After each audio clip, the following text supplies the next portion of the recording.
This episode deals with Chapter 8, Medication. By the early 1950s, psychiatrists discovered their next miracle cure. A chemical originally designed to kill parasites in pigs, their new discovery hindered brain function in much the same way as shoving an ice pick into the eye socket. It was an old treatment in a new disguise.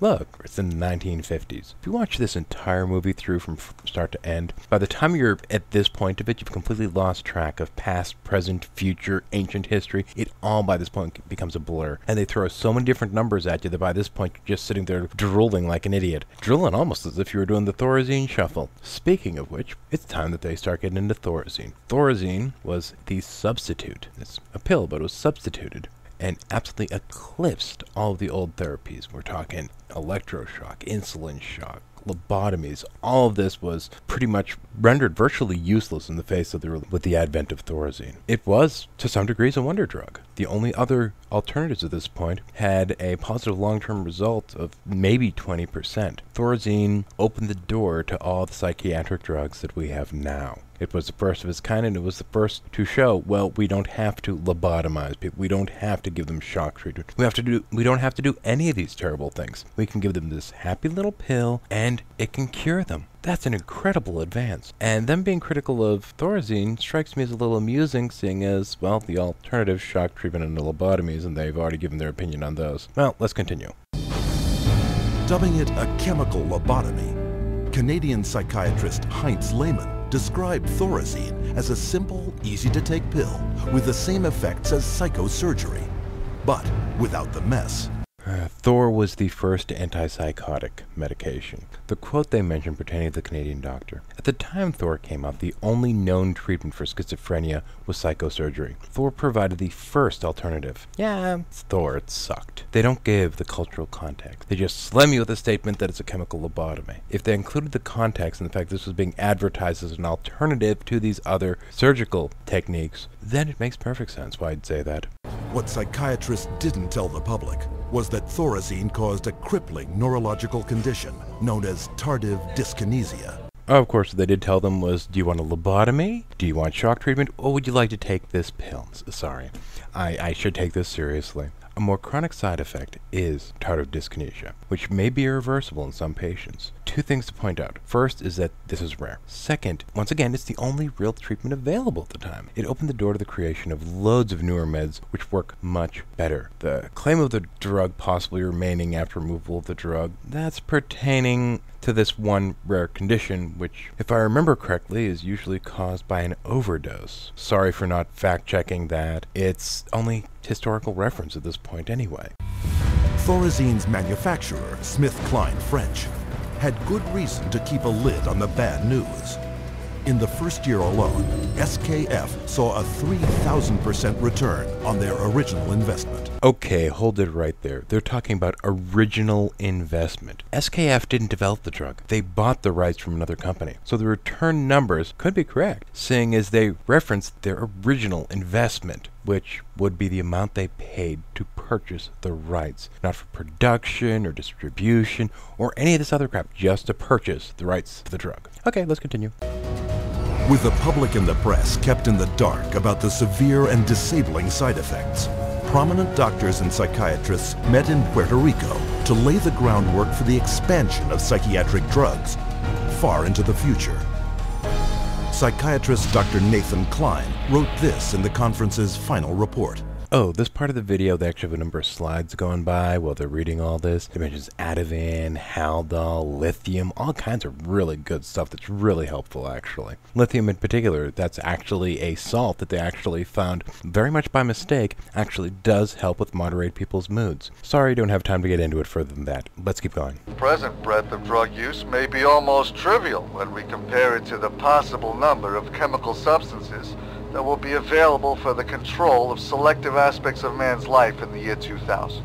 I love that quote because it's completely out of context. The reference isn't to psychiatrists controlling man's life. The reference is actually to enable us to control our own lives better. Dr. Klein spearheaded a movement flooding new psychiatric wonder drugs onto the global marketplace. backed by a massive publicity machine, spending hundreds of millions of dollars. Psychiatry was now an industry of drug pushers. By 1970, the American Psychiatric Association was so dependent on drug company money that 30% of its annual budget came from pharmaceutical advertisements in its official journals. Oh my god, periodicals being funded by advertisements? Holy shit, the scandal of it all! Who would ever imagine such a thing could happen? Damn it, they shouldn't accept any of that funding. We should be using our tax dollars to fund this. Oh, give me a fucking break. Yay for not having to blow the tax money on this shit. Thank you, let's move on. With so much money to be made, all psychiatrists needed was a scientific theory to justify it. Their solution? An official report declaring that all mental problems derived from a so-called chemical imbalance in the brain, requiring drugs to correct. The actual quote that they present is pertaining to depression, not all mental problems.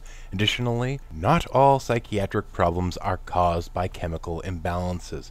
This is horseshit. They're not even trying to be accurate here. They're just exaggerating the fuck out of it, figuring people will buy it. They also show this great quote on the screen. The hypothesis may not be directly testable. There are dots on either side. I wonder what the rest of the sentence was. You know, CCHR, I can do that too. I'm going to quote from Science of Survival now. ... Be convinced that you have rights of ownership, of life and death powers over your fellow man. L. Ron Hubbard, Science of Survival. Oh, want to hear the beginning of the sentence? Want to hear what it would say without those dots? Bet you do. I'll have more decency than CCHR. The word I cut out off was don't, so it would read don't be convinced. In any case, I'm going to continue from there. The emotion that people are feeling at any given point is actually governed by the chemicals within the brain. Certain chemicals create happiness, some create sadness, some create this, some create that. These are all different chemical reactions within your brain. I'm sorry, we wanted to say that we're wonderful spiritual beings and the brain chemistry has nothing to do with our emotions, but the simple fact of the matter is it does. If for one reason or another your body is tending to produce more of one chemical than another, this will have an adverse effect on your emotional state. This isn't a big deal, okay? It's not some fucking smoke and mirrors. It's not any of this other shit. It's fucking simple, okay? I'll discuss this at full length after a bunch of Scientologists come in here to try and wage war with me. Chemical imbalances do exist. They give you the pills and the pills say, okay, you need more endorphins, you need more this, you need more that, and these tell your body produce more of this chemical to balance out the fact that you have too much serotonin or whatever. They're blowing this out of proportion. I'm going to just keep going for now. But fraudulent chemical imbalance theories could not hide the mounting evidence of common and terrifying side effects, such as akathisia, which they associate with violence and suicide. In all of my research into this, I'm sorry I didn't find any evidence of that, but let's continue for now. I'm sure somebody will have an answer for me on that one. Akathisia is like an extreme inner nervous agitation. People describe it as wanting to crawl out of their own skins. And this happens with great frequency, and it is absolutely, totally well understood to be associated with suicide and violence and homicide. Due to the YouTube time restrictions, I'm going to cut the video off right here, and I'm going to do the next installment in a little bit. Hopefully that'll be up later today as well. I want to point out a few things, but I'm not going to at this point. What I want everyone to do is I'd like you to go and take a look at this section of the video. I want you to pay very close attention. When the people are giving testimony, I made some interesting observations about the things that they claimed, and I'm wondering if some of you see the same things I did. Also, there's a number of news articles that it shows towards the end of the video. These are really cool and it flips through them really fast. Try pausing on them, see when they're from, see what they're about. I'll be revealing that and more in the next issue. Look forward to seeing you again. 13 Heathens signing out.